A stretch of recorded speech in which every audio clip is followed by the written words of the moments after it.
Welcome back, everyone.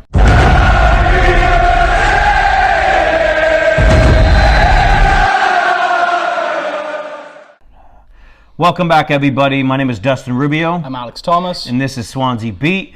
Alex, look, this is going to be a rapid-fire edition. We're going to go quick. Time is of the essence. And so 3 points. Let's recap Sheffield Wednesday. And then we'll talk a little bit Brighton, and then predictions, and then we're out. Recap Sheffield Wednesday.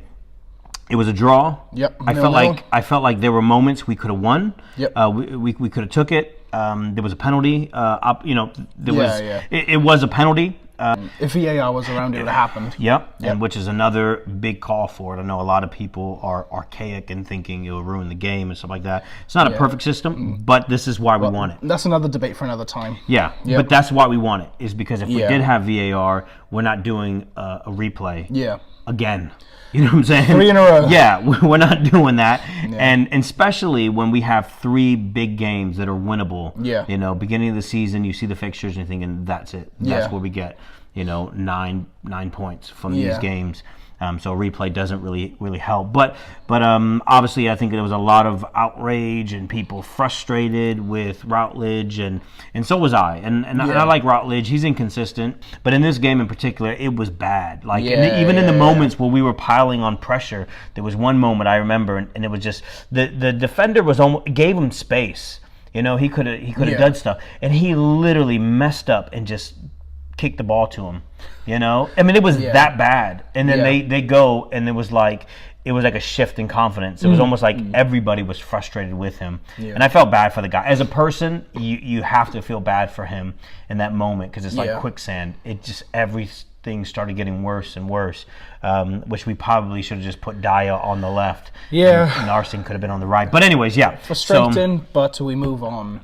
We'll have the replay. Hopefully, we get a result. We win that. But I think for me, the biggest game to look forward to is the next one, and that's Brighton. So, what are your thoughts on Brighton?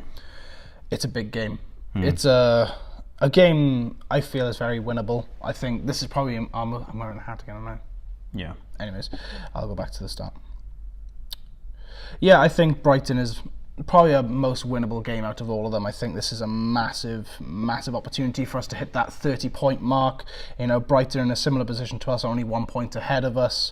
I feel like this is our game. I feel like even though there's people below us, they're fighting a bit more, and it feels like Brighton isn't fighting that much. So I feel like, I don't know, Brighton feel a bit comfortable at the moment, so I feel like we can catch them. Like, we can just be like, okay, you're comfortable. We want to be even more comfortable. So we're just like, we'll take you on for that. And I'm very confident we can score some goals. I feel like we can win this game.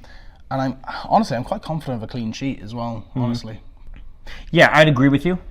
I'd agree that I think we can keep a clean sheet. Mawson is back. Alfie, we had a little bit of a knee issue. Right before the Sheffield game, but he is back. He's been training. Thank you. So yes, and I think 3 in the back will be great. I think it's something that's worked for us, and I like Austin going forward. On the left as a wing back. Maybe he could get an assist or get in on a goal. That'd be great. Anchorman key at the moment as well. I think he has to start. He's organising our midfield, so I'll happily take that. So what are your predictions for this match? My predictions, I would say, with my heart, I would say 3-0, and that is hoping that defensively they're just kind of lost and they have nothing going forward. And not that they're Notts County, but if we can almost, like it was 8-1, but if we can, cut that in half, maybe like a 3, not even for 4, but like for 3, you know what I'm saying? I think if we can get 3-0, that'd be great. With my head, I'd say 1-0. I think they could be stubborn, and hopefully we can kind of nick a goal towards the end, kind of like when Key did, a couple weeks ago. Probably with my head, I think my head and my heart says the same thing, to be honest with you. I think that's a first for me, where I say for both 2-0. I think even though Brighton sometimes have something to offer going forward, I feel like with those 3 centre-backs and the 2 wing-backs, I feel like we can just cut them off. I feel like I'm very confident we'll cut them off, and defensively they're not amazing. Like, they don't concede too much, but they still concede at the end of the day. And I feel like I don't know, going forward at the moment, we seem okay. Like, we seem pretty good. So, yeah, I'll say 2-0 either way. Yeah, well, hopefully we get a result. Yep. That'd be great. I think the most important numbers and all that is that we get 3 points. Yeah. That would be amazing. We separate ourselves from the rest of the people below us, stay away from relegation. Yep. So hopefully we get that and that happens. Yep. Thank you everyone for watching. Leave your comments down below. What do you think what are your predictions for the game against Brighton? Do you think Andre will start? So thank you everyone for watching, and we'll see you very soon.